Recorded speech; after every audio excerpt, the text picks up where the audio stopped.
boa tarde. As autoridades do Rio identificam 99 suspeitos mortos na operação de terça-feira. 42 eram procurados pela justiça. O incêndio num trem, 6 dias atrás, ainda atrapalha a vida de quem usa transporte público no Recife. A gente é que sofre mais, porque a gente precisa chegar no horário, a gente tem horário a cumprir. As novas regras para antecipar o saque aniversário do FGTS começam a valer amanhã. A taxa de desemprego no terceiro trimestre é a menor da série histórica. E pequenos agricultores do Pará vão fornecer alimentação para os participantes da COP30. Veja também, o impasse no orçamento ameaça americanos que dependem de auxílio alimentação. O ex-príncipe que perdeu o título da realeza britânica vai ser despejado do palácio onde vive. O Jornal Hoje está começando.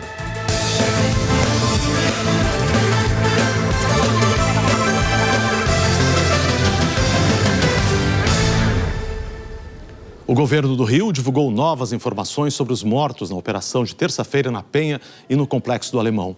A Polícia Civil afirmou que dos 99 identificados, 42 tinham mandados de prisão em aberto e 78 tinham extenso histórico criminal.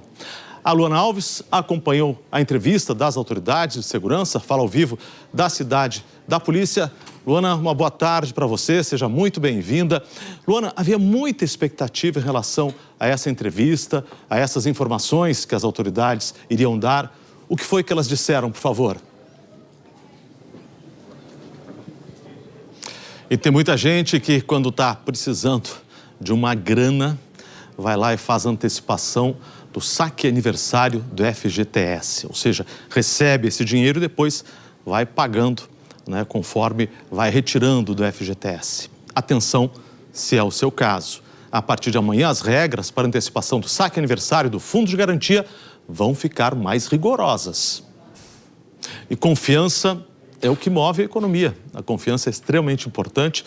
Você não compra um imóvel, por exemplo, se você não tiver confiança, não pega um empréstimo, se não tiver confiança de que estará empregado para pagar as parcelas. Então é muito importante que esse índice de confiança, que a confiança das pessoas, dos empresários aumente. Ninguém contrata um empregado se não tiver confiança de que vai vender mais. É muito importante. Agora, são todas boas notícias, mas tem um pontinho de preocupação.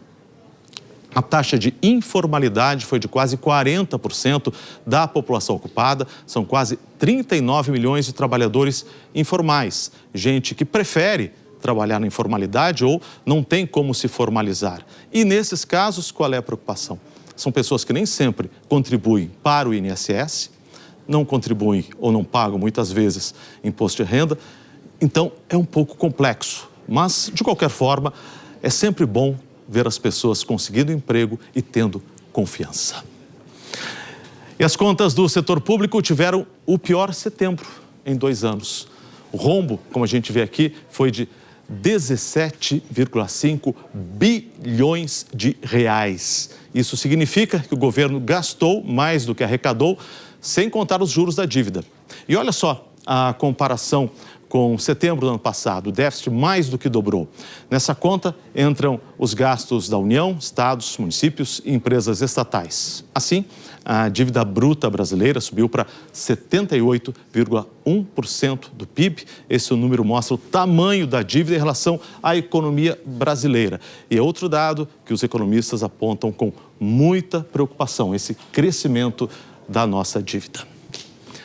E ainda hoje, Palmeiras e Flamengo vão disputar a final da Libertadores em Lima. E a seguir, os casos de AVC estão crescendo entre jovens adultos. E nos Estados Unidos, o impasse no orçamento ameaça pessoas que dependem do auxílio alimentação. Até já!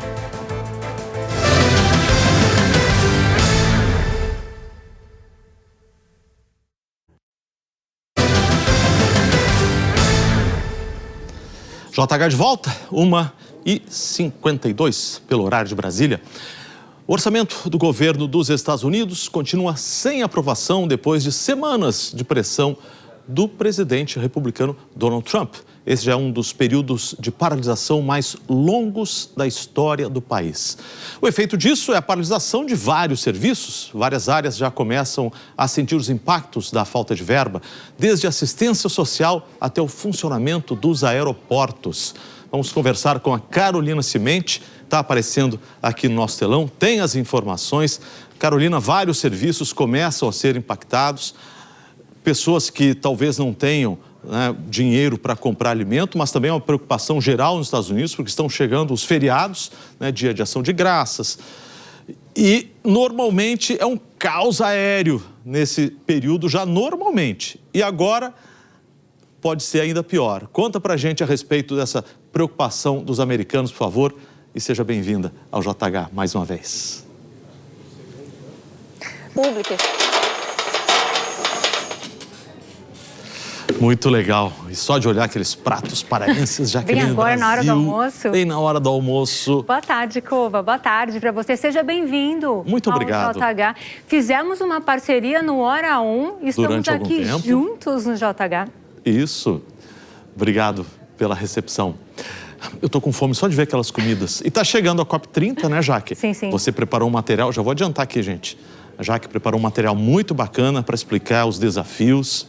Agora, só de ver aquela comida ali do Pará, queria que os outros líderes, o Trump, todo mundo viesse para discutir e provasse o tacacá, o jambu, maniçoba. Unir o útil ao agradável, né? Experimentar a comida boa, observar a cultura e mudar, resolver os problemas que estão aí. E provando as delícias do Pará, quem sabe mudar a visão de mundo de muita gente. Agora conta pra gente, o que você destaca para hoje? Olha só, eu vou começar trazendo um balanço do mês de outubro que está acabando, né? Não tem chovido de uma forma consistente nos últimos meses em alguns pontos do país.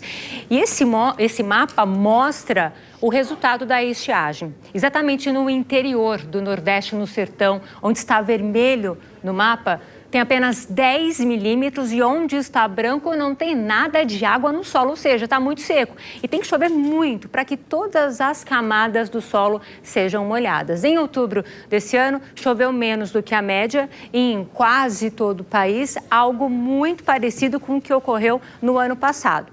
Em relação às temperaturas, outubro de 2024 foi muito mais quente. Olha como o mapa ficou todo vermelho, bem mais do que o desse ano aqui. E o que explica essa diferença de um ano para o outro é que agora estamos sob a influência do Laninha. O fenômeno favorece a intensificação da passagem de frentes frias e altas polares. Só nessa semana nós tivemos aqui, olha, a passagem de 2 frentes frias e a gente sentiu bem aqui no Sudeste, né? Tá sentindo agora, né? Porque tá frio aí fora. Tá bem frio, tá chovendo, tá frio. Onde exatamente está essa frente fria? Pois é, a frente fria já passou por São Paulo, pelo Rio de Janeiro e agora está na altura do Espírito Santo. Bem aqui, olha, onde ainda tem áreas de instabilidade. A frente fria continua canalizando a umidade, formando nuvens de chuva e, ao mesmo tempo, uma alta pressão manda ar frio e úmido para o continente e o cavado, que é esse sistema aqui em formato de onda, acelera a produção dos temporais, que podem atingir da região metropolitana de São Paulo até a divisa de Goiás com Mato Grosso, do norte de Rondônia ao sul de Roraima, parte do Amazonas e também o norte do Acre. Onde não há risco de temporal, a chuva deve ser menos volumosa, sobretudo na área em verde claro. O tempo fica firme do norte de Minas Gerais até o Amapá. Em Macapá, agora à tarde, em Boa Vista, faz 33 graus, 32 em Cuiabá. Manaus, Rio Branco, Maceió com 30 graus, 29 em Salvador, 25 em Belo Horizonte, 24 no Rio, 22 em São Paulo e 20 em Curitiba. E tá chegando o fim de semana. Calor, hein? Em grande parte do país. Sim, temperaturas altas. Por exemplo, amanhã, 31 no Recife, Palmas, Brasília, Rio de Janeiro com 30 graus. A chuva deve se espalhar por quase todas as regiões, mas a pior condição é para o domingo. Alerta de temporal valerá para essa área aqui de São Paulo até Mato Grosso, uma chuva que trará aí um potencial para alagamentos. Primeiro fim de semana de novembro será marcado por chuva e, de uma forma geral, o mês vai ser mais chuvoso do que a média em algumas regiões. Teremos aquelas pancadas fortes no meio da tarde. E essa é a previsão, tá? Para algumas áreas em verde aqui para novembro, chovendo em quase todo o país, boa notícia. E vai fazer mais calor onde está aqui no nosso mapa vermelho, no sul, em alguns pontos do norte, mas principalmente no nordeste. Tá só começando, tá? Ao longo do mês eu vou trazendo todos os detalhes e relembrando vocês de tudo. Muito bem, obrigado. E um bom fim de semana. Para você também, para todos. Tchau, tchau. Tchau. E chegou a 49 o número de mortos causados pelo furacão Melissa, que passou por vários países do Caribe nos últimos dias. A Jamaica, onde o furacão passou com muita força, já são 19 vítimas. Os trabalhos de busca e resgate continuam hoje. As Forças Armadas do país convocaram até os reservistas para ajudar. O mar já está calmo, mas ainda há muitos destroços nas ruas. O Melissa foi o primeiro grande furacão a atingir o país desde 1988. No Haiti, já são 30 mortos e ainda há 20 desaparecidos. O governo britânico apoiou a decisão do rei Charles III de retirar do irmão Andrew o título de príncipe. Essa decisão inédita é consequência do envolvimento de Andrew com Jeffrey Epstein, um magnata americano acusado de crimes de exploração e tráfico sexual. Andrew foi acusado diretamente de abuso por uma das vítimas, mas nega o crime. E está definida a final da Conmebol Libertadores. Está aí ela, a glória eterna. A Taça Libertadores, que só um vai ser tetra, hein, Cova? Todos sonham. Todos. Mas só um vai vencer. E Tudo só bem? Um vai ser tetra. Boa tarde, Luiz Teixeira aqui. Certo.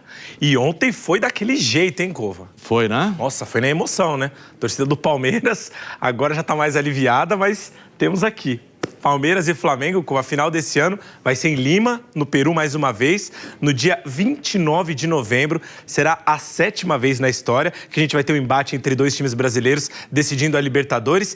É a 5ª final entre times brasileiros em 6 anos, ou seja, um domínio do Brasil nessa competição. E em 2021, Palmeiras e Flamengo fizeram a final e o time paulista levou a melhor. Palmeiras e Flamengo têm 3 títulos cada um. Eu brinquei da questão do tetracampeonato, ou seja, teremos o primeiro tetracampeão da Libertadores, ou Palmeiras ou Flamengo, Cova. Nossa, vai ser um jogão, hein? Anota aí na agenda, 29 de novembro. Transmissão da Globo, hein? Ao vivo, ó, não marca nada nesse sábado, não marca nada. Luiz, e como foi essa classificação histórica do Palmeiras? Foi realmente mágica. Histórica. Mágica, como diz o Abel Ferreira, né, Cova? O Palmeiras reverteu uma derrota de 3-0. A gente tinha falado na semana passada contra a LDU. O jogo aconteceu lá no Equador, na altitude, muitas dificuldades. Mas o Palmeiras teve a torcida, o estádio e, obviamente, o técnico Abel Ferreira ao seu lado. Desde... Ah, que legal. Agora, Rinaldo, você está vendo a gente aqui, uma mensagem serve de consolo. O Pelé é tão grande que ele é lembrado pelo que fez e pelo que ele não fez. Exatamente. O gol que o Pelé não fez. O gol que o Pelé não fez. E você entrou nessa lista. Exato. Não fez o passe, que ali o Pelé, ali era gol. Não tem pra ninguém, era Tinha pra caixa. ninguém. Tanto que o Pelé sai, quem entra no lugar do Pelé faz o gol, que é o craque Neto. Vai, ó, de falta. História. Falou, Seja amigo. bem-vindo mais uma vez. Obrigado, hein? Gente, bom final de semana. Prazer hein? estar aqui com você. Se comportem. Tchau, tchau. E o Globo Repórter de hoje revela riquezas surpreendentes da ilha do Marajó.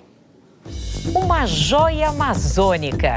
É um Marajó revelado pelos marajoaras, um povo cheio de orgulho de sua terra e de sua história. E Marajó é muito maior do que cabe dentro do nosso imaginário. Está começando a nossa viagem para a Ilha do Marajó. Eu tenho orgulho de dizer que sou marajoara. Quando eu falo, eu toco nessas coisas e... Mano, quer me dar um negócio, sabe?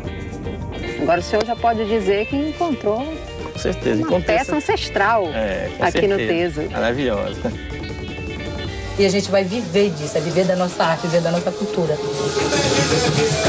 cultura que movimenta a comunidade aqui no Marajó. É o carimbó, ritmo do Pará, que a gente adora. O carimbó aqui é quente demais. É hoje no Globo Repórter. O Pará é sensacional, não dá para perder o Globo Repórter. E olha, muito obrigado pela sua companhia. Espero que a gente se encontre muitas e muitas vezes aqui no Jornal Hoje. Que fica por aqui. Você pode rever as reportagens no Globoplay, outras notícias no Jornal Nacional. Uma boa tarde e um excelente fim de semana.